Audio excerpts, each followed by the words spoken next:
Hello జనాలు. Pan India అని తెగ వినబడుతుంది. అసలు దాని పుట్టుపూర్వోత్తరాలు తెలుసుకోవాలని బనారస్ బయలుదేరా. అక్కడే కదా బెస్ట్ పాన్ తయారయ్యేది. నది దగ్గరికి వెళ్ళగానే నా బ్రాండెడ్ అబిడాస్ వాచ్ పోయింది.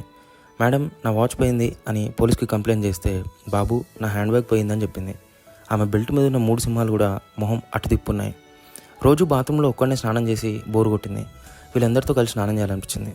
ఆ క్రౌడ్లో నన్ను గుర్తుపడితే కమెంట్ చేయండి. పైకి వచ్చాక డిప్రెషన్కి దూరంగా ఉన్న గుంపును చూస్తే కుళ్ళేసింది. అంటే జనరల్గా మనుషులు అంటే ఇట్లా హ్యాపీగా ఉండదు కదా అని అడిగా. ఈరోజు అందరం ఈఎంఐ కట్టాం, అందుకే ఈ సెలబ్రేషన్. మళ్ళీ నెక్స్ట్ ఈఎంఐ డేట్ వరకు డిప్రెషన్లో ఉంటామన్నారు. అది కదా మరి మన మానవ జీవన విధానం అని అక్కడి నుంచి బయలుదేరా. కొంచెం ముందుకెళ్తే బ్లాక్ మ్యాజిక్ ఇన్స్టిట్యూట్ వాళ్ళ సమ్మర్ క్యాంప్ నడుస్తుంది. All the best for hour bright future అని చెప్పా. నాకు అలవాటు ఉంది, పొద్దున్నే లేవగానే నేను ఎవరితో మాట్లాడను, ఫుట్బాల్తో తప్ప. మంత్రించిన ఫుట్బాల్స్ ఏమైనా ఉన్నాయా, కొడితే ఆపోజిషన్ టీం వాళ్ళ కాళ్ళు ఇరిగేవి అని అడిగా. ప్రజెంట్ అయితే రెడీ లేవు, ఆర్డర్ ఇస్తే చేసిస్తానన్నాడు. ఇతని పేరు మకరంద్ దేశ్ పాండే, చేతబడి ఎక్స్పర్ట్. చేత్తో బొమ్మ వేస్తే చేతబడి అయిపోయినట్టే. ఎప్పుడైనా పనికొస్తాడని ఫోన్ నెంబర్ తెచ్చుకున్నా.